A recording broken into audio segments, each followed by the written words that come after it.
To kick off the comparative literature colloquium series of 2017, I would like to introduce first Sayan, who is a Mellon postdoctoral fellow at the Price Lab for Digital Humanities at the University of Pennsylvania.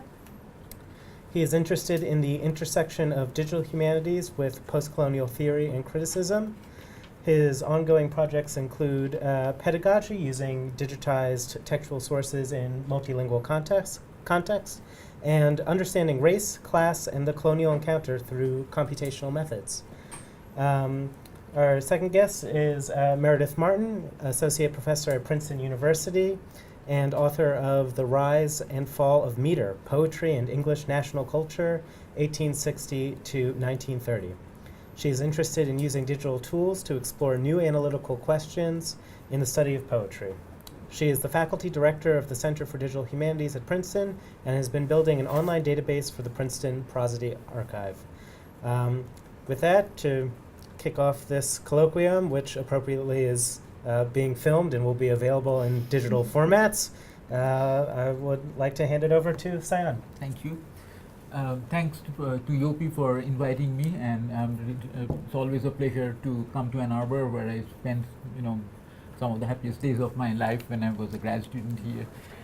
I really, I'm not going to be very academic in my talk. Not going to speak, in a academic way, but more as an informal way. And I'm going to be kind of a little bit biographical about what I've been doing since I finished at Michigan, and going to be kind of, give you a kind of whirlwind tour of a few areas of digital humanities that I have been associated with, which by no means exhausts the entire space of digital humanities. And Meredith is going to talk about more projects as well.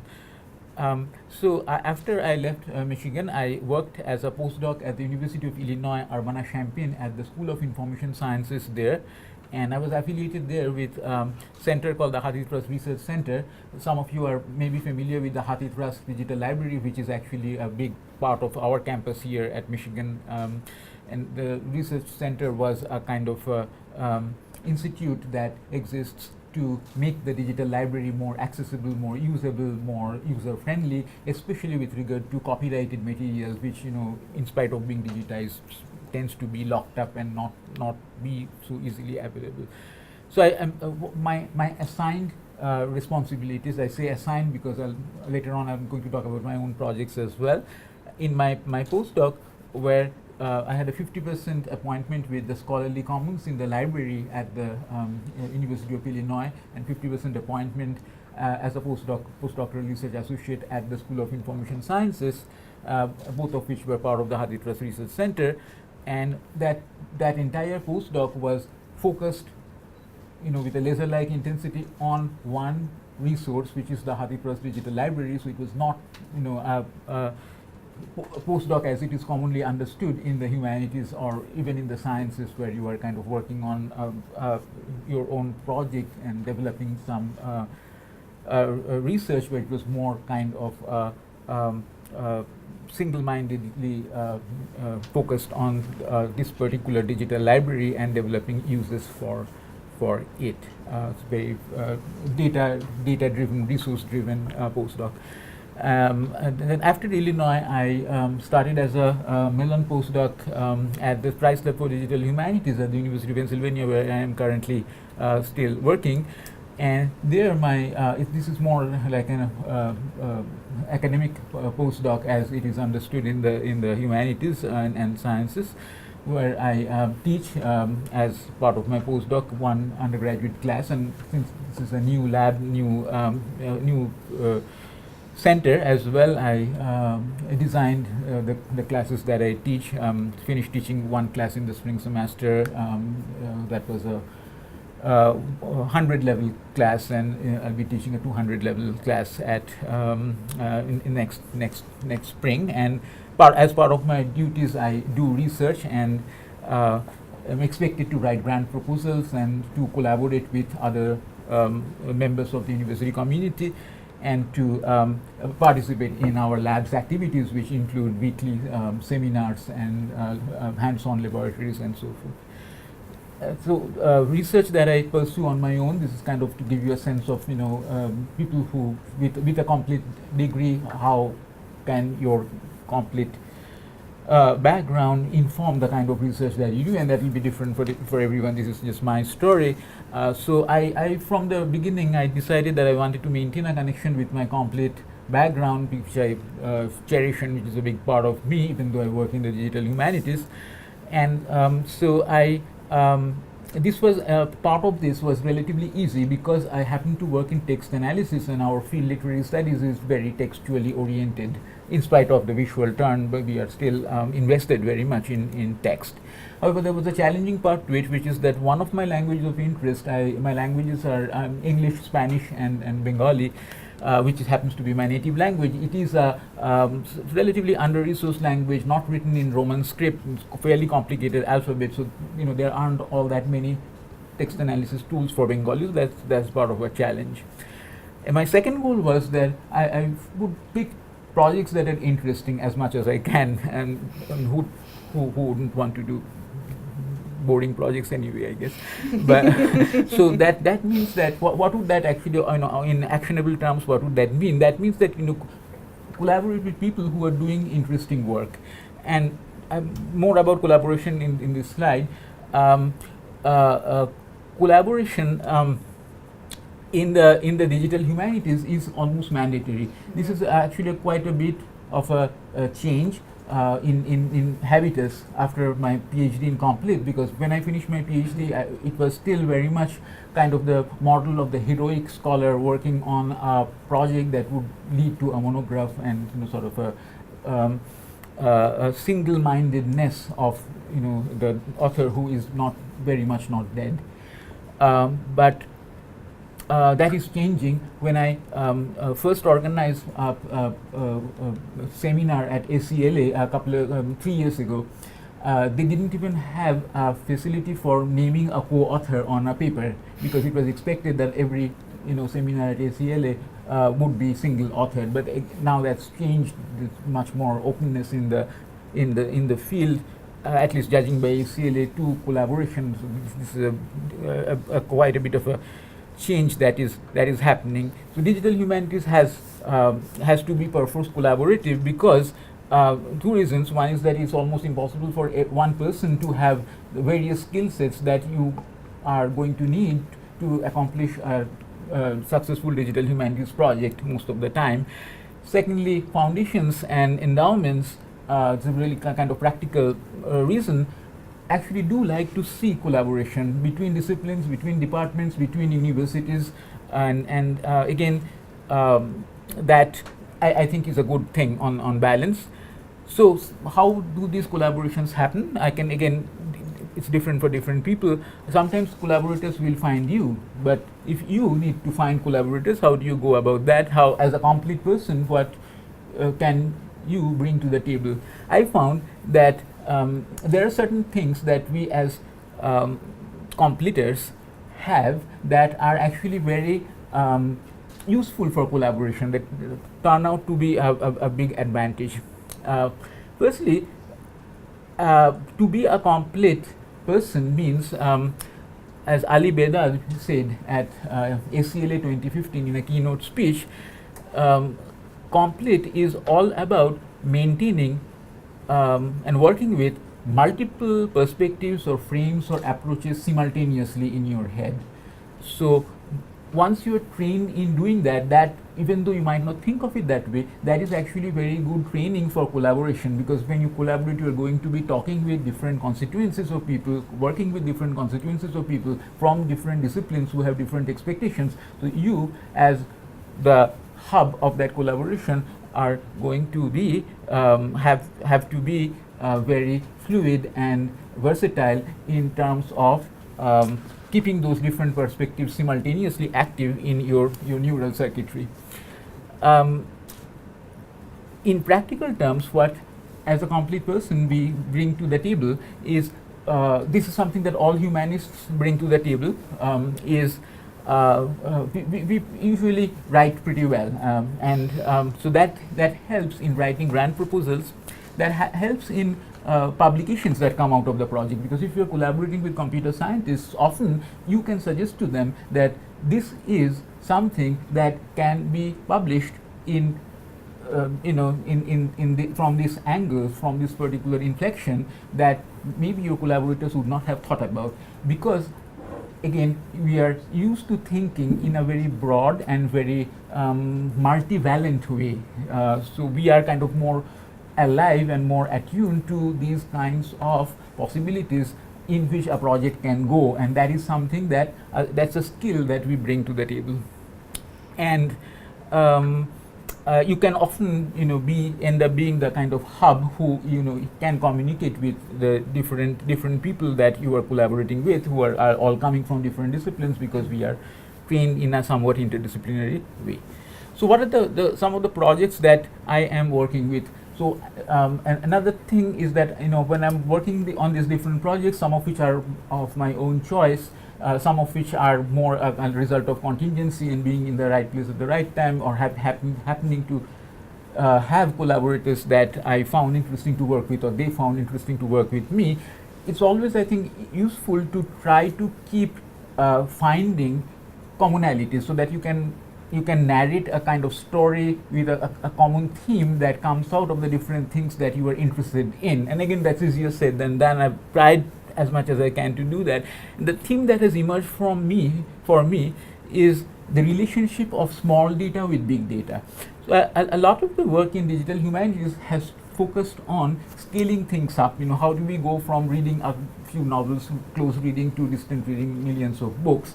But I think there's a whole space out there which is about not scaling up from small to big, but about creating linkages and connections between different clusters of small data and linking them together into something that is not super big, but maybe bigger data. You can call that, instead of calling it big data. So the projects that I'm working with, and I'll say a few brief words about each, 2 or 3 of them. For reasons of time, but I'll be happy to talk with you afterwards if any of these you are interested in learning more, and I can mail you my slides as well. First project is something that I got interested in from a collaboration that happened here with Christy Merrill, the professor in the Complete department, and some working on that project and using it in a class that I co-taught, a class session that I co-taught with Christy here at Michigan, led to a discovery that we made about a tool that we were using, which ended up really creating a kind of productive research program for me. So I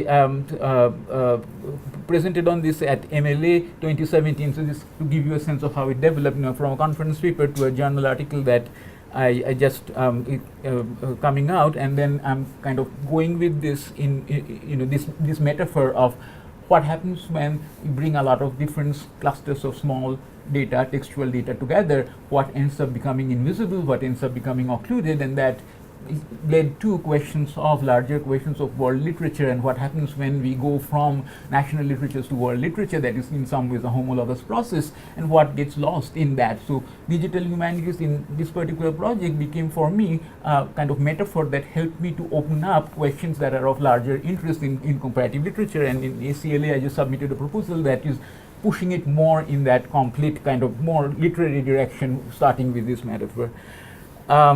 Then linking small data together as a network. One way of thinking of this is as a network, which is something that Christy is also very interested in. I worked in my PhD with C.L.R. James, who was one of the writers that I worked on during my dissertation, and I am now developing some of the arguments that I made in my dissertation with digital humanities. So this is a kind of recent class in C.L.R. James. I'm working on a project where I am kind of re-asking the questions that I did in my dissertation, which was not a digital humanities dissertation at all, but using that, I mean, asking the same questions with digital humanities tool with bigger data, not big data, but bigger data, and see what happens to those arguments. Another project, this is kind of a more kind of tentative project. Tagore, who is a Bengali writer, that I worked with in my dissertation, I was working. One of the things that I was interested in was this figure of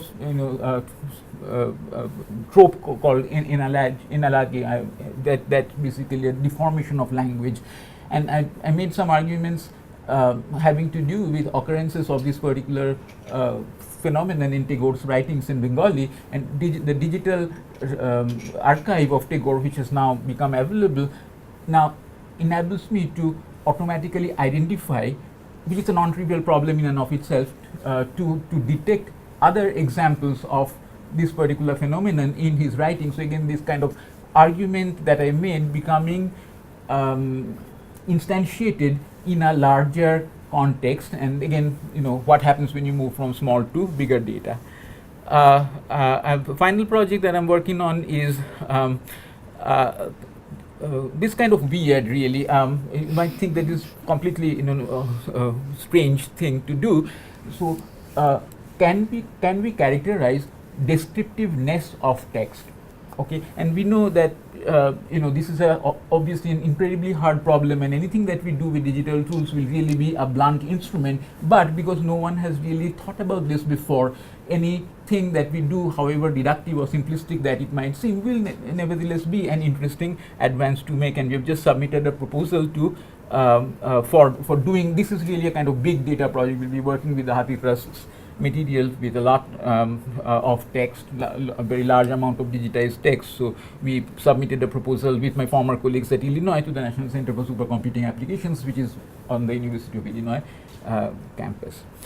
Okay, the second overarching theme for me is pedagogy. I'm very interested in teaching. I was feeling like a fish out of water at Illinois because that postdoc did not have a teaching component. Now I am teaching at Penn, and I really enjoy that.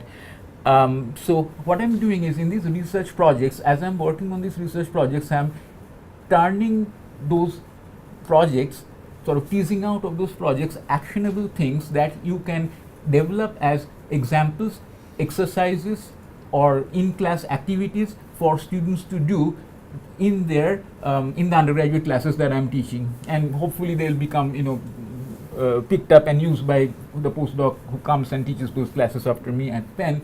So again, this I find very gratifying. To you're doing research, but you're turning them into into things that people can do. And here I should make a parenthetically, I am a very big believer that making, the critical making movement, the maker movement, I think that we interpret, we are very good at interpreting, but there is something to be said of building tools, and maybe not building tools, but using tools to, and especially for students to do that kind of thing with their projects. And that kind of, Vico said something like this in the New Science, that in the human sciences we really understand something when we actually do it, which is different from the physical sciences where we can just learn analytically. But in the human sciences we have to do it, and we have to be the subject. And that, to me, the making aspect of it, the maker culture aspect of digital humanities, I think adds something to humanities as such. Okay. How am I doing with time? Basically done. 2 more minutes. 2 more minutes. Okay. So this is something that Elena Pirazzo, who's a digital humanities and humanities professor at University of Grenoble, said at a talk I heard this summer, which really caught my fancy, that what if we use digital techniques to produce knowledge that are answers to questions that have not yet been posed, rather than try to do our digital things that we do to find answers to questions that we have already posed. And I found that very, very intriguing for a number of reasons. And I'll give you an example, and I will stop here. we have this fetishization, I think, of disinterested inquiry, and then that comes from science. We see that, well, in the sciences we are trying to find patterns and we are trying to make discoveries and find regularities, but that's not the way we operate in the humanities. Because in the humanities, I think we don't do disinterested inquiry, we do interested inquiry. That means that because the kinds of things that we work with are so complex that simply to look for regularities would be kind of self-defeating. So to give you an example, and I'll stop here. So CLR James, the project that I talked about, you could, he was interested in class, he was interested in race, he was a Pan-Africanist in some ways, but he was also a Marxist and a Trotskyist.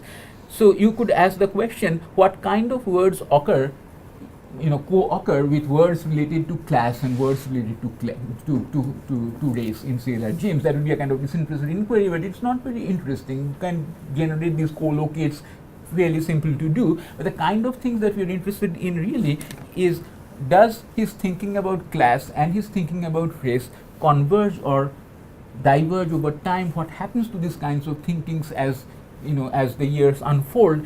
And some techniques in text analysis that are now becoming very prominent, representing words in a corpus as a vector, and you look at the orientations of these different vectors over time. There's really interesting techniques, and their potential is only beginning to be realized. That's the kind of digital humanities that I want to do, kind of computational humanities that I think is very exciting and productive, and that's just my personal take on that. So I'll stop there and be happy to answer questions later. Thank you. I want to give you my time. I just want to hear you keep talking for another 20 minutes. When I was a graduate student at Michigan, I studied prosody and the history of prosody and English national culture through the teaching of poetry. And so my interests were let's see, how do I put this? I became very interested in all of these different systems of potentially marking a poem.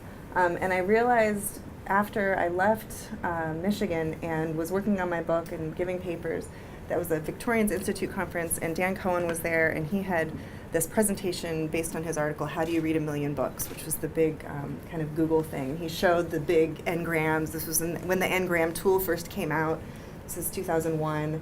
And or not 2001, I'm sorry. He did this presentation in 2007, and so but he'd been working on a Google Genius grant, and so he's showing these really scary, sort of deterministic n-grams, which have all these problems with them. But from 1790 to 1910, you can put religion in an n-gram, and look, it's the decline of religion in the 19th century, right? But what really struck me about that presentation was the way that he talked about our completeness of the archive. That we had scanned millions and millions of 19th century texts, and so the study of the 19th century was going to be completely transformed. And I immediately thought about these kinds of texts, which were the kinds of texts that I worked on, which weren't going to be transformed because computers can't read these. And so it really scared me, and I immediately felt nervous that all of a sudden what people thought literature was going to be only texts that were readable by a computer in the far future, right? I knew there would always be people trained in close reading, but I was really scared about how access to particular texts would be facilitated and how access to other kinds of texts would be eliminated. And so those issues of access to archives have been one of the driving forces behind why I became a digital humanist. It was because I really felt strongly that what I studied was just as important to preserve and kind of think through and to have as part of the easily accessible historical record as all of those periodicals and newspapers that were getting digitized. But one of the problems once I started building an archive was that I was really bad at digital humanities. I mean, I was terrible at it. I didn't know what I was doing, and I thought it just meant putting everything together and then letting a computer teach me what I was missing. So to give you an example of how bad I was, I had collected a whole bunch of texts, and I'll show you the architecture of my early versions of my archive, which basically were putting all these prosody manuals together in one place so that I could search across them. I put everything together that I could and tried to search through for things that had to do with prosody and syntax and language, because that's what I studied. And of course, what turns up is that there's a racehorse called syntax in 1820 or 1832, And there's also a racehorse called Prosody. And it turns out Dr. Syntax is this famous comic book character who I'd never even heard of, so it led me to this graphic novel, like early graphic novel, and I was like, what is this? But of course it proves that prosody and syntax were in the air in 1832, but it also proved that I couldn't just plug in the words prosody and syntax. So the naivete with which I was accessing these new archives was also made really clear to me right away, and so I thought, okay, so I have to figure out a way that I'm going to use what Dan's telling me. This was the sort of keynote I was just talking about text mining, about its limitations, but I also want to figure out a way to apply my methodology, which is historical prosody, to these texts that I've sort of selected. So this is from a super famous, really, really brilliant scholar named Yopi Prince. And what I want to just highlight here is that this broader inquiry into the discourses about meter that informed Victorian poetics is the thing that I started out really wanting to collect and gather. And you'll see in her definition here, this is from a 2004 essay. So instead of looking for continuity, literary formalism that insists on purely self-reflexive or ahistorical reading of poetic form, historical prosody might form a history that understands form as historical. And then this line, the marks of culture are not limited to the expression of a speaking subject, also means not just the marks of prosody, but sort of where and how prosody moves in the culture. So really that racehorse is part of it, but also where all of those different discussions are happening. Books and newspapers and periodicals that are reviewing the books. The discourse is kind of everywhere. So I just launched into this and I didn't really even define what prosody was, although I assume if you're in this room with Yopi, you guys have this like inculcated into you somehow.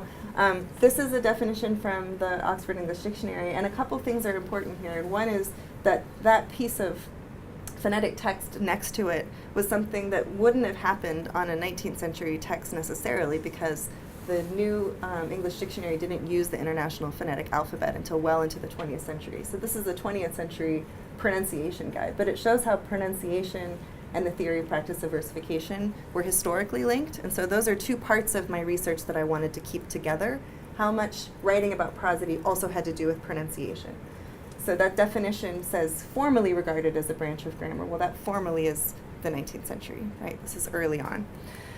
And these are the kinds of images that you can also get that would maybe get lost, right, if you're not looking at the books yourself. So just diagrams of the larynx, where do sounds live, the sort of scientific study of poetic form and prosody is part of what makes up the archive. These are some lists of the, this is a list from a grammar book that's telling you all about the things prosodists disagree on. So this is me proving to you how much discourse there was about prosody in the 19th century especially. So I wanted to kind of gather texts that had to do with all of these points of tension so that I could show that there wasn't any agreement about what prosody was in the early 20th century. This book that I just quoted from, The Grammar of English Grammar, is one of several books that try to define what prosodic form could be in English, what meter is, what metrical law could be. And these historical texts are texts that have these kinds of marks on them, but they're also texts that record the beginnings of debates that then go from a book to a magazine. So somebody's going to review the Science of English Verse and say, Linnear's totally wrong, he scanned that wrong, and I'm going to give you the reason why. So here are just a couple of the main people who I started off collecting. And then I'm just going to scan through really briefly before I show you what I do with these things to give you a sense of the kinds of marks that you start to see. This is one of the early phonetic speech treaties. Is anyone fluent in shorthand?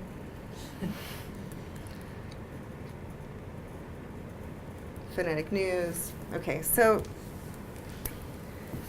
a lot of the early prosodic attempts were just using straight up musical notation, and this is what a computer will show you if it scans this. So you would lose whatever poem or song is being scanned. You would just sort of get a messy bit of text there. And you can see how the musical notation is just embedded into particular texts. This is Gardner's Music of Nature, I think, could be. This is Gardner's Music of Nature. So musical notation is everywhere. This is just one example of a place where we've made a little bit of progress. My favorite is a wagon, creaking of the wheelbarrow. Prosidists themselves also kept tabs on how many numbers of words and monosyllabic words and polysyllabic words there were. So there was a lot of counting already happening inside the prosody manuals themselves, and that interested me too, so how to kind of keep track of all of those. So to gather all of this stuff, we actually figured out that we couldn't have, I used a bibliography that I'll show you in a second that was an analog bibliography to try to gather the text that I wanted. And it was about 5,000 texts that I knew that I wanted. And then I did my own research outside of that analog bibliography and gathered a lot more texts that had to do with this prosodic discourse. And then we went to the different people who owned the texts. And what I mean by that is when you have a digital text that you access, if you work in a historical period that's before 1923, and the material has been scanned. When that material is scanned and goes up online, even if the text itself is out of copyright, which it will be if it's pre-1923, the image itself is in copyright. So if JSTOR or Project Muse or Gale or Gauge, Cengage, right, has scanned a 19th century newspaper that you think is really, really important for your research, and you want to use that scan, and you also want to be able to read the words behind the scan, right? You want to be able to plug in a word and find how many times this word appears in the newspaper.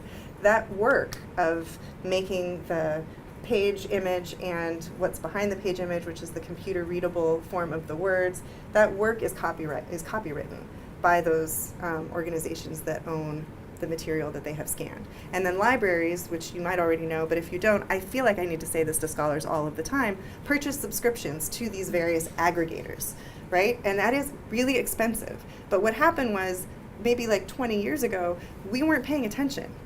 And all of these really amazing corporations came in and said, oh, this is going to be worth money to humanists when they figure out that they are not going to be able to keep all of these newspapers in their libraries any longer. And they digitized all the stuff, and they made them very beautiful, and they maximized all the different ways you could search on them, and then they resold those to the libraries. Which means that I can't take Sidney Lanier's book, put it on my website or in my research, take it, and then take all the reviews of his book and put them in one place and think about a particular discourse across those, because the magazines are owned by one place, the newspapers are owned by another place, and the book is owned by another place. The image and the copyright. Do you see what I'm saying? The copyright of that text. Really frustrating. Really hurts that you can't do it.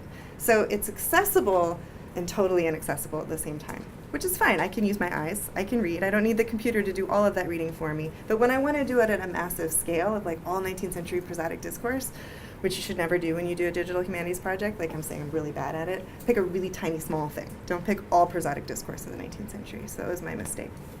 Luckily, there's this wonderful, magical place called the Hathi Trust that digitized a lot of books for scholarly use. A lot of it's here. And so we could make a deal with them. They have some journals and some periodicals and a lot of 19th century books. And we said, okay, here are the Library of Congress records for things that we think would be tangentially related to prosody. Could you just give us all those? And they were like, yeah, because you're a university, so we'll give you those books. So we have a deal with just the Hathi Trust, and anything that's in the Hathi Trust they could deliver us. And this is where it lives right now, and I'll show it to you in a second. This is how it started.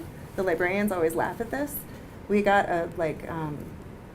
one of those temporary subscriptions to one of those aggregators for 20 days, you know, oh, try out GaleNet or Cengage or whatever. And so I searched all the prosody things, and then I downloaded them, and then I printed them out. And then I took them to the computer guy in our department. This is in 2006. And I was like, can you make a database out of this so I can search through all of it? They were like, that's illegal. You can't do that. But he said, oh, you could build an EndNote library. Why don't you just build an EndNote library and attach all the PDFs to it, and then you can search by all these things that you want to. And that broke 3 hard drives. That was bad. But then the Hathi Trust kind of saved us. So we made a deal with them. We built an interface in an old system called Drupal. We took all of the metadata that Hathi Trust also made available to us, which was really important because that would allow us to search by author and by the date that it was published and by the publishing house. All of that librarian metadata was really, really useful for us. And then we indexed all of the plain text files so that we could search them. And what that means is that not the image, but the plain text behind the image was something that we needed to have record of so that we could search through them. And this is what an early version looked like. So you would click on a magazine, and then you would get the page image. And I don't need to convince you that you need the page image, right? Because you saw all of those scansions before that had all the funky things on them. The main problem that we had right away was that the Hathi Trust is wonderful, but what they do is give you all of the scans that all of the participating universities have. So if you are trying to scan, if you're trying to collect relics of ancient poetry or lectures on rhetoric and belles lettres, you could have Harvard's copies and New York Public Library's copies and Princeton's copies all on your screen come up when you use Hathi Trust. And so when you ask them for a bunch of files, they're going to give you all of them, which means if you ask for Samuel Johnson's Lives of the Poets, which has these sort of wonderful little prosodic intros to some of them, you're going to get 60 volumes of Samuel Johnson from 7 different universities. And some of them are going to be volumes 1 through 5 and 7 through 10, but you've got to kind of go through and find it. So we had to deduplicate all of the information that we got from Hathi, and that took about a year, more like 2 years. And my graduate student, who's the project manager, did all of this. And then because we were going through and cataloging all of them, we went ahead and, sorry, I'm going to switch over to this one now. We went ahead and created some new categories so that we could search by just poetry or by just grammar. So these were all the things that went behind it. And this is how it looks now. So after all of that this year, this is what it looks like now, and it's still not quite right. When you click on any of these, it would go to a small text thumbnail and then a small sort of text excerpt. And then when you click on it even more, it just takes you into Hathi, so you can see what it looks like. So we're linked. So this year, this is what we're doing. I bet all of this probably doesn't make any sense at all, but it's mostly so Cyan can look at it and know what I'm going to ask him to help us with in May when I bring him to Princeton. So this is all the stuff that we're doing. Yopi's also on the advisory board, so it's good for her to see where we're headed.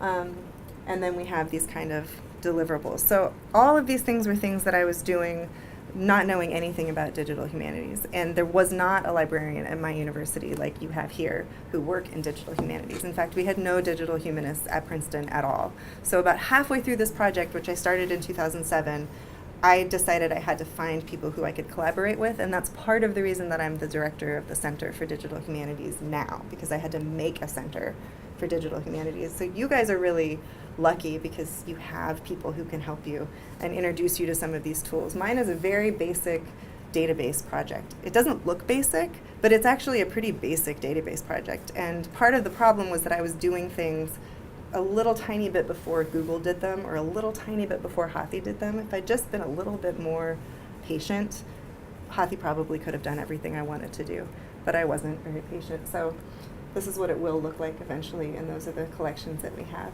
We still can't search for words that the computers can't see, but we can put them in a collection together so that you can go through and see all of the typographically unique categories, and you can sort of see how it's going to look. This is the architecture going forward.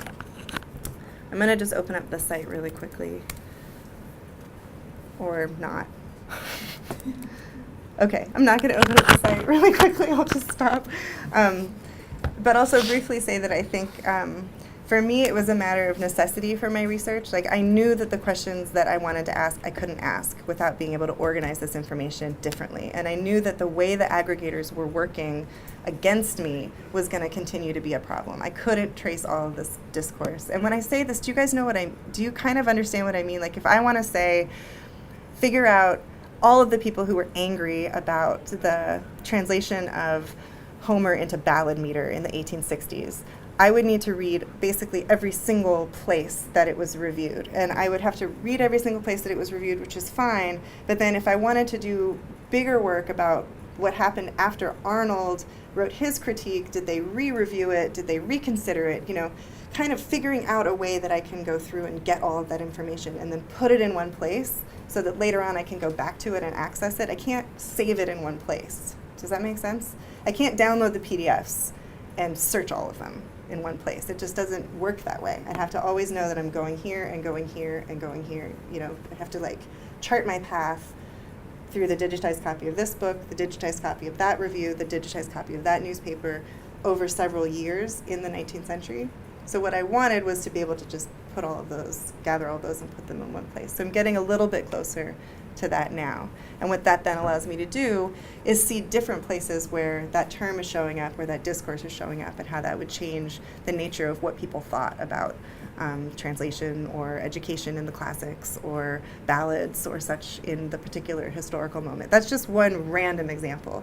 You can search in the Prosody Archive for all sorts of things. You can search for sugar, which is really cool actually, because you can see when and how people started to use sweetness to describe verse in a particular way. You could search for any kind of foreign form, for instance, that was getting imported at a particular moment. And like, oh, all of a sudden people are talking about this or that, or a different country, or what have you. It's really got a lot of potential for discovery, but it wouldn't have that if I hadn't put them all in one place. I'm sure you've all had this feeling when you open up JSTOR or Project Muse or something, and you're like, I want this, I want to know about this, and you get like 700,000 results. And you click, you're like, okay, I got this. And you click like 10 times, and then you look at the bottom of the page, and it's like, I thought it was 1 through 25, but it's actually 1 through 2,500. Damn it, I'm never going to finish this. I'm never going to read them all. So that's what I want to eliminate, is that experience of just the endless clicking. I want to kind of curate the archive in a particular way. It's probably going to be most useful if you guys hear from the librarians here at Michigan too, and then maybe we can just talk a little bit more about applicability of DH to your own work too, because there's lots of different modes and methods. So let me just, first of all, thank you also for this wonderful So Sion suggested that we also reach out to our own resources here at Michigan to tell us a little bit more about how digital humanities and digital studies can get support here. So we have Justin Joke, who is at the Clark, so he works with visual as well as auditory materials. Yep. And has a PhD in humanities and has a forthcoming book from Minnesota University Press. And Alex Keener, who is a digital humanities librarian who specializes in digital scholarship and can tell you more about the kind of resources available if you realize that in the course of your research, you need to get new resources, new skills, new techniques to integrate into your dissertation, or if you decide that you have an interest alongside your dissertation that involves digital humanities. So I asked both of them to speak very briefly about where they're coming from and what they do and what kinds of research they might make available to you. Okay, hi, I'm Alex Keener. I'm the digital scholarship librarian, and I'm in the Hatcher Library. And, well, thank you for giving such a good introduction and sort of like background to what libraries do with digital scholarship. So I'll tell you a little bit about myself and kind of how I got to my position. So I came to Michigan for undergrad and kind of never left, basically. I majored in English and communication studies, and I thought that I wanted to be in publishing, in trade publishing, and then I worked at the University of Michigan Press when I was an undergrad and got more interested in academic publishing, and that led to an interest in like library, open access publishing, and scholarly communication. And then I went to the School of Information here and got a master's in information science. And so while I was there, I took a course with Finn Brunton, who's kind of a new media scholar. He's not here anymore. But that's kind of where I first heard about digital humanities and got really interested in the kind of research that people were doing and the intersections between digital humanities and libraries and publishing and all like the new ways that people were using tools and publishing their information and scholarship online. So it kind of went from there, and then I have been in this position for a few years now, and I'm kind of like the front door in a way for people who have questions about digital humanities or digital scholarship. So at least I hope that when people have a question, they'll be able to find me, and I can, if it's a really specific question about like data visualization, I'll refer them to Justin. A lot of times I think the questions that people have, especially grad students, are, I think they recognize that they've been collecting all this information and it's a little bit too much for them to kind of search across manually all at once when they have all these pages of search results, and so they are like, there must be a better way. Tell me about the tools that are up there. It's not EndNote. Yeah, and the answer is there's a lot of different ways that you can do it. So usually I'll I'll like do consultations with people like one-on-one and kind of tell them what's possible. I work with people in all different disciplines, so that's why my title is Digital Scholarship Librarian. I think I tend to work with people mostly in the humanities and social sciences. It may be because there's not as many resources sometimes for this kind of information. So yeah, I think maybe I'll leave it at that, and then I'm happy to answer any questions that you have. So I'm Justin Juck. I'm the data visualization librarian. And to just give you a sort of a little recap of my background, I did a master's here at the information school. Thought that I would go into archives management, and then discovered that it was a little bit too tedious for me. And got really interested in some of this sort of machine learning. I did a concentration in what was then called information analysis and retrieval. So it's a lot of network analysis, machine learning, text analysis. And then I got a job as a librarian here. I was a spatial and numeric data librarian, which was working a lot with maps and geospatial data. And I did that for about 3 years, and there was an increasing sort of interest in data visualization. So they were able to change my title, and I became the data visualization librarian. So I work with researchers sort of across disciplines, but then I think similar to Alex, a lot of work in the humanities. And I think, 70-80% of data visualization is actually data management and data cleaning, like all of the stuff that Meredith was talking about. Like once your data is nice and clean and well organized, it's somewhat trivial to actually convert it into a data visualization. So I end up providing a lot of support for, I think, a lot of the sort of things that you were struggling with. Or my project manager. Yes, or your project manager, yes. And so I'm happy to sort of meet with people and discuss sort of everything that goes into, sort of from getting your data to managing it to analyzing it and working with it. So, and I also have some grad student interns, most of which are from the information school, who can also help on projects. So we can even sort of do some prototyping of databases and stuff like that, if you are working on something like this.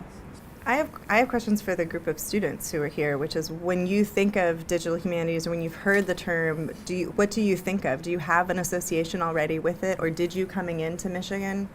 It can be one word, it can be more. I'm curious if you came in sort of already having a sense of what it is as a field, or if your association was scary, get away from me, It might be worth just airing the view that is not uncommon now that digital humanities has become a kind of grab bag for people who are supposed to be doing alt-ac training, right? And that it's more career professionalization than it is something, an intellectual project or related to scholarship. And I think it's interesting that here at Michigan, increasingly we're using the term digital studies, because that's a way of flagging that, in fact, digital studies is deeply and integrally connected to what we're doing, especially in the field of comparative literature, when we're drawing together a lot of information from different languages, cultures, and we are reading on different levels, and that there are opportunities, as always in Complet, to be interdisciplinary and flexible about that, and that in some ways the future of our field is going to be increasingly connected to digital studies in many different forms. That doesn't mean that our commitment to reading or our commitment to research changes, but it's going to become possible to pursue it in new ways. Mm-hmm. So. Yeah, I definitely had that feeling of, I think in our 600 class, Vasilis went through the program of MLA and was like, look at all these digital humanities panels, like this is sort of what you'll be expected to. So there was some hesitancy, but actually, I think, Sion, what you were talking about with the maker culture and thinking of engaging in, the digital media as a form of also making as well. Mm-hmm. And I think your project is also, in some sense, you really made this archive, or in some way, I was kind of thinking of like, you have this labyrinth of different, all of these sources of 25,000 results, and you're kind of creating this Ariadne's thread like through it. It's so I think that is something that actually definitely is part of the complet mindset and this like this idea of like becoming a maker. So if either of you wanted to speak a little bit more about that, I would be happy to hear. Well, I think there's so many. It's huge. I mean, any computational tool that helps you do humanistic work could fall under the rubric of digital humanities. Anything, any method. I mean, it's not one thing. It's kind of a collection of methodologies, a collection of resources. But I do think that for the center, what I've been really excited by is how we've really been using our library. I mean, what our center has been doing has been working with librarians, working with archives that Princeton has, which are really, really amazing, just like they're really amazing here, and taking these really rare materials and figuring out ways to create new knowledge with them. So for instance, we have the small library cards that Sylvia Beach used at the Shakespeare & Company bookstore in Paris, because it was also a lending library. And the people who would check things out from that lending library were, F. Scott Fitzgerald, and I think, I don't know, there were tons of, kind of interwar period writers who were taking these books out and giving them back, and you have this record of who took it next, and, what happened to it, and where did it go. And these are texts in all sorts of different languages, and it's kind of neat that you could see, oh, well, Foucault took that book out, right after Hemingway. What was that like? Did Hemingway say hey, you should read this book, Michelle? Whatever. And it's weird. I don't know how it all worked out, but it sort of worked in these funky ways. And so what they've done is they've digitized the cards. You can see them because they're visually kind of stunning and cool to see everybody's own handwriting checking out the cards. But then they've mapped what they're calling expatriate Paris, and so they've taken where they've basically found the locations of where everybody lived and showed, okay, well, this book was checked out by the people who are kind of hanging out in this neighborhood, and then this book was checked out by the people over there. So it's a mapping project at the same time that it's also a project giving a sense of what people were reading, a kind of genealogy of influence. And it's the principal investigator is a person who studies modernist poetry. It's part of his research, and it'll go into his book project. But the graduate students who are involved in it have had to learn how to do text encoding because they've had to tag the cards so that they were searchable because they're handwritten, so a computer can't read them. So it's trained this sort of army of graduate students in the English department and other departments to work on the project, and then many of them have now spun off in projects of their own. So that kind of cool archival stuff, you can imagine it in the terms of maker culture, very arts and craftsy, right? You could do it with yarn on a map if you wanted to, but it's a lot faster sometimes to do it, to do it on a computer. And the nice thing is then you have this beautiful webpage and anybody can go in and look, and you can put in Gertrude Stein and be like, what did Gertrude Stein read, and who read that book after her, and who read it before, and also what are these books they were reading? We never read them. So that's a kind of wonderful example of the way that you can make something that then becomes a resource for other people, where you're just kind of tinkering and figuring out a way to show what these cool resources are. I'm going to kind of play devil's advocate for a moment and take that question. I think that there is. I mean, we should be aware that there is a lot of backlash against digital humanities, and there's a lot of criticism of the digital humanities, some of which I'm actually quite sympathetic with, sympathetic to. So I think one thing that we need to think about is that many people consider the digital humanities as sort of the Trojan horse of neoliberalism in the academy by kind of vocationalizing undergraduate humanities education or even graduate education. And this kind of relates to the conversations that are happening in the humanities. Rita Felsky's book about the limits of critique, and should we is the hermeneutics of suspicion exhausted? Or do we need to move beyond that and think of critique as something else, or maybe read not suspiciously, but or maybe in addition to reading suspiciously, read in other ways, in ways that build more of an affiliation with the text rather than suspicion. So I think that that is something that we need to be very cognizant of, that when we talk about making, that we are not throwing critique out of the window, and that idea of critical making, no one, I think, we are all trying to figure out what exactly that means. How do we incorporate critique into the activity of making? And that's I think a really interesting question. But I think that in very practical terms, the skills that we can impart to our undergraduate students. I mean, if we take that sort of banking model, imparting, but to educate our students in giving them skills that actually amplifies their ability to do whatever they want to do. If they're critiquing, once they know how to create a digital tool that will make their critique that much more effective, if that's what they want to do. So I mean, I think there are all sorts of interesting issues here that we are all trying to work our way through and sort out, and it's really intellectually as well. What exactly does it mean? What exactly does it mean in terms of education? What exactly does it mean in terms of our activity as intellectuals? Those are things that we definitely need to keep in mind. Yeah.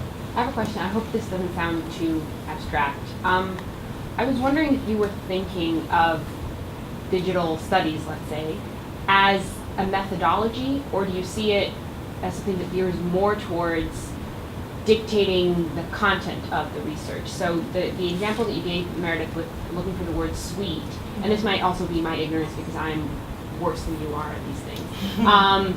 But then you would find, I assume, the word sweet, and I'm wondering if that would limit what you're searching for, because you wouldn't be looking for other words in that semantic field, or you would have to then search for those separately. Whereas if you read these texts as wholes and not just according to sort of one splice of according to one word, then that yields different ideas and not only different results, right? So then I'm wondering if you're thinking about if you consider those things, methodology and content, as mutually exclusive, or if you're seeing them sort of more bleeding into each other.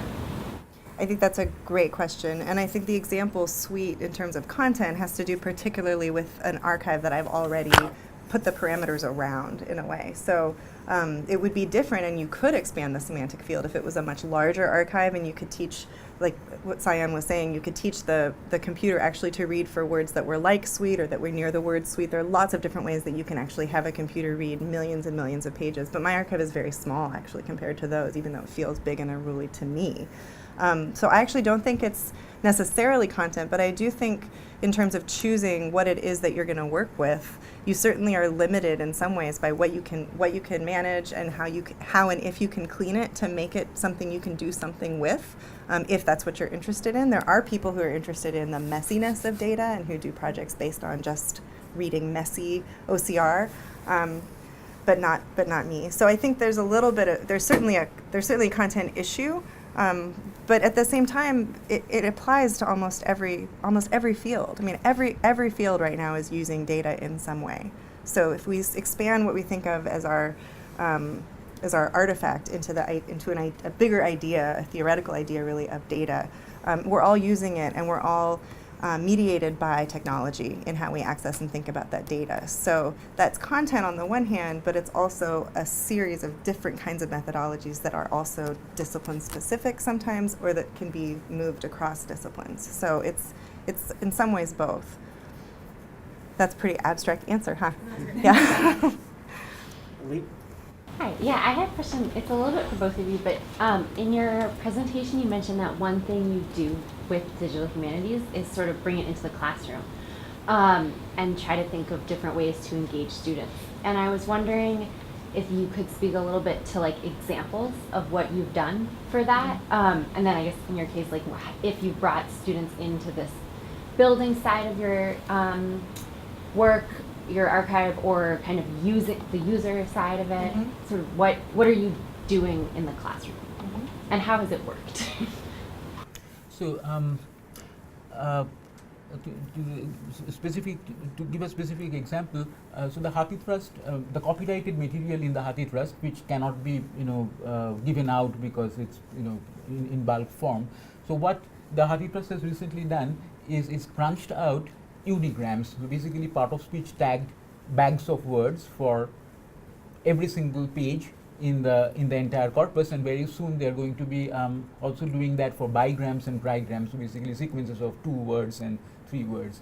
So that opened up for me a possibility of having students, give students these unigrams and have them do analysis at different levels of complexity with them. So just with part of speech tagged bags of words per page, you can do quite a lot of interesting things. For example, you can look at, for the project, where I'm looking at descriptivity, and so you can do something as simple as look at adjective noun pairs if you have bigrams. So that gives you a sense of how many nouns are being qualified by adjectives, which is a very, again, blunt instrument kind of measure of how much are you showing instead of telling, and to the extent to which a piece of text can be called descriptive. Now that is the kind of base level, and you can, we were talking about, Justin was talking about machine learning, so you can use these kinds of techniques to build up from there by identifying texts that are similar to a particular text that you're interested in using machine learning techniques. So you kind of use those tools to sort of bootstrap from there to looking for texts in the archive that in some sense are similar according to some notion of similarity. So those are kinds of things that you can have students do. Something that I'm increasingly ending up doing is there are more and more libraries becoming available, so that really this making activity becomes a matter not so much of writing code, but simply of pulling things, knowing what to look for, and once you have found the bits and pieces, how to assemble them massage them into what you want to do, so that making activity isn't building things up from scratch by writing code from the bottom up, as much as it is a matter of knowing your way around the digital world and looking for libraries that others have written and using them to do the kinds of analysis that you want to do. So I have 2 answers. One's an undergraduate, one's a graduate answer. So the undergraduate example is from a different, not my project, but a project called ABC Books, which is a class that Professor Bill Gleason taught at Princeton. It's a big children's literature course that they call Kitty Lit. And he had sections of the class learn how to do that kind of text encoding that I was talking about for Mapping Expatriate Paris. And then the students in the class actually tagged the children's books in the Kotzen Children Library collection in the ways that they would want to search them. So it could be like blue cats. We're just going to tag for blue cats, or animals broadly, or a particular kind of animal, animals with stripes, or particular fonts, capital letters, what have you. They learned how to do it, and then they made their own little collections, and then those were put up as a part of the ABC Books website that Bill Gleason was doing over several iterations of the course. So it was cool because then they had this legacy in the class that even after they left Princeton, they could go back and say, oh, those were my books. And of course, students could go back and add more tags, but their original tags would always be available for the books that they were working on. So that was a really fun part of the class. It was hard to manage and figure out how to apply it, but it was great once we figured it out. And then at the graduate level, I'm co-teaching a course with one of my students who works in Victorian poetics, and we're focusing on women's poetry in the 19th century and digital archives, and which archives are available and which archives aren't. And we're having our students each pick a poet, a female woman poet from the 19th century, and create a collection of work based on her or written about her, or work by her that appears only in the HathiTrust collection. And then they're going to make this collection in HathiTrust and use these tools that Cyan's talking about. Bookworm is the one that I think is the most user-friendly, but there are several off-the-shelf tools, but we're going to try to get them to use Bookworm and do lots of different kinds of analysis, not just the bag of worms, bag of words, but also, although that would be a hilarious satire piece on digital humanities, not just the bag of words, but also figuring out ways that they can take that out and do visualizations based on it, or try to do network analysis to see how they're connected to other women. So things like that are things that we're going to have our graduate students do with their collections. But that's part of the course, is to kind of give them these very basic tools that are only usable within this one collection, so that it's a kind of limited case. There's a suite of tools called Voyant, Voyant, that is very, very popular in the undergraduate classroom, but also my graduate students find it useful too. And if you have a text, you can use their text with like all of Shakespeare or Jane Austen or what have you, clean words, and put it in there and do all sorts of different things and kind of learn about what sort of text analysis tools are possible. But there are a lot of other tools that I'm sure Alex and Justin can talk to you about too. So maybe if we could just really quickly plug, Alex and I have a bi-weekly open seminar workshop called Tech and Text, and it's this semester it's all about machine learning, so a lot of the technologies. Maybe we can email it to you, and you can send it out to people. In 2 weeks, we had our first one last week where we looked at Google Ngrand, and then in 2 weeks will be a more theoretical meeting, and we'll be talking about sort of the idea of surfaces and symptoms in text. So anyway, we can invite you. Do you see kind of like what's currently going on in digital humanities is like this archive building phase of digital scholarship that eventually will kind of like become normalized? Eventually will the archives be built digitally, and that will do things that are different, excuse me, things that are different in digital humanities? Or do you think we'll always be building archives, that we're going to get into the habits of one archive per question at some point as humanists? You can never have too many archives. I mean, I don't think it's ever going to be over. And I think archive building is one part of digital humanities, but not all data are archives that digital humanists work with, or would be what we would, maybe what a librarian would traditionally think of as an archive. Because a work set isn't necessarily an archive. One map isn't necessarily an archive, right? I use the term incorrectly in a really loose, terrible, frustrating way for librarians. My collection is actually a collection. It's not an archive. I just like how it sounds. And now it's kind of like branded, so it's stuck. It's the PPA. PPC just sounded wrong. So. Yeah, I'll just add to that. I think these conversations are kind of making me think that in some ways, you know, the boundary that we draw between building and making and critique and interpretation, they're becoming blurry. Yeah. So for example, when you're creating your own archive based on machine learning, there is an interpretive component that is being incorporated into that process. So are you making or are you interpreting? You're really doing both.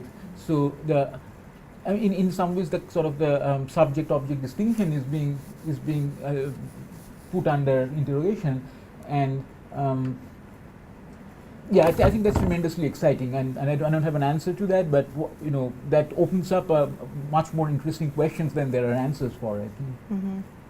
I would also just add that it makes that the field of digital humanities makes us aware, or should make us aware, of how already mediated all of our information is. So when you saw those Library of Congress things that I showed you, notice none of them said prosody. There was no librarian was going to write prosody. Of course, I would write prosody on a lot of those, but I had to kind of go through and decide what all the Library of Congress descriptors were. So we're already getting information that somebody else has interpreted. So I think understanding what happens before you get the information is a really important step. Wanted to pick up on one thing that Sion said about how much digital humanities and digital studies requires collaboration, and that's actually a really exciting opportunity to do your research differently and to reach out to colleagues in new ways. So for years I've been struggling with writing about music, without necessarily using a technical harmonic vocabulary for harmonic analysis, but how do I explain when I'm interpreting a song or describing a piece of music exactly what I want people to sort of hear when I put some musical notation on the page, and not everyone reads musical notation. So a few years ago, a graduate student at Virginia, Annie Swafford, who's learned coding, created a tool called for a website called Songs of the Victorians, which allows you to publish an article with a musical excerpt where you can see the musical notation while also hearing the music, and you can point to particular places as you're analyzing the text. And so that for me was a really exciting moment that would advance my own interest in working more on and writing more about music. And so So it can be intergenerational collaboration, right? It can be collaboration with your peers. It can be collaboration that you do with your students. So I think that's actually a really interesting consequence of digital studies, is that that kind of work, you can actually be more than the sum of the parts. Right. Augmented Notes is the name of the program that she wrote for Songs of the Victorians. But you can take that package and you know, teach anyone anything about music with it. It's really fantastic. It's very useful. I was going to try to pull it up, but it's not working. I should also add, work on post-colonial studies, and increasingly I'm collaborating with people in India and South Asia, in Bangladesh as well. So the digital technology is opening up ways of collaborating with colleagues that otherwise would not have been possible. Now that technology is penetrating into parts of the world that had not until recently. That's really a new world out there in terms of collaboration, not just within the US or within the first world, but between the first and third worlds as well. So I had a question. I'm glad you brought up collaboration, because I had a question about that and sort of the anti-collaboration of resistance that you might face in your scholarship. And I was an undergrad at Princeton, and like sort of before you were doing this great work, and so I still remember my advisor there, not like poo-pooing the digital humanities, but a little bit skeptical about the digital humanities. Was it now? Tell me later. We'll talk later. She's great. And so I was just wondering, you do use the language of collaboration a lot, and you say we, and you say I didn't know anything about this, or I was really bad at this, and it seems pretty daunting to start into work that you didn't know a lot about, and maybe facing resistance from colleagues or old school people in the field who might be skeptical about what productive or generative work the digital humanities could do. And so I'm just wondering if you could talk a little bit about resistance that you faced and what you see as the future of digital humanities, whether you see that kind of resistance like melting away and this digital humanities sort of taking over the world, or something along those It's already taken over. No, I'm just teasing. I think it's very institution specific. I think each institution has has its own relationship to collaboration and to digital humanities. There are institutions that have been doing digital work for 30 years, 40 years, that have been really at the forefront of this kind of work. And so to them, it would be really weird to have a single author project. It would be like, who did you work with? Like, what's going on? So it really depends on institutional savvy with this sort of thing. Princeton was very far behind in a lot of it, and now I think they, as very particular Ivy League institution, is moving pretty quickly forward. And I think the same is going on at Penn, where Sayan is now a postdoc. They recently started the Price Lab where he's working, and they're acceleratedly moving toward the forefront. Same with Yale. These were the schools that were kind of the conservative holdouts in a lot of ways. Whereas places like Illinois and a lot of the bigger state schools that had schools of information science or library science were already kind of far, far ahead. And so Nebraska, Virginia, there are lots of different places where this work has been happening collaboratively for years. And I think the collaborations that are happening are they're not just among scholars, and I want to emphasize how important that is. They're between scholars in different disciplines, but they're also between scholars, and when I shouldn't say scholars, sorry, not just like tenured academics or academics who are working in departments, right? There are scholars in the library and scholars on staff who are working in the IT departments. There are different scholars in different institutions who come together to collaborate on these projects, and that anti-hierarchical thing works out really well at certain institutions and not so well at other institutions too. So again, it's hard because the timing is really staggered depending on where you are. So I can't say anything really about it more generally, but I do think institution by institution, people are learning that that you can't do it alone. Or if you try to do it alone, it's going to take you a really long time. Like that is across the board the case. And if you don't talk to the library, you also can't do it.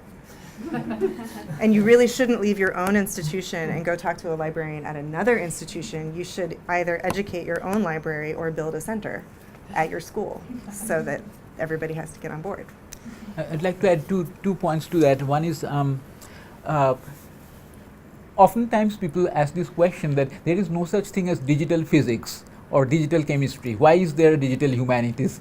And I think that's a legitimate question. I mean, in 10 or 20 years, it would not make sense to talk about digital humanities, because humanities, people in the humanities would be using digital tools as a matter of course, as part of their everyday life and research. Maybe what might happen is there might be a field called computational humanities, where you are using computational techniques to do research, because everything is digital. You are doing, using digital technology all the time. The other question is, with regard to collaboration and disciplinary expectations, and when you're working with different constituencies of people, I think that is a really important question, because when you are when you're collaborating with computer scientists, they don't know exactly what humanists do, and humanists don't exactly know what their colleagues in these departments do. So there is a real danger of falling through the cracks, because then the computer science people think that you are really a computer scientist kind of person, but you are just not as much of a computer scientist as you should be in the computer science department, and in the other way in the humanities. So it's really, when does the collaboration add up to more than the sum of its parts, and when does it become less than the sum of its parts? There is no good answer to that, and it depends on the project and the particular nature of the collaboration. And so it's a part of our responsibility, I think, is to educate our colleagues as to what we do, what our disciplines are, even those of us who are coming from the humanities. Adjourned. Thank you for organizing. Thank you.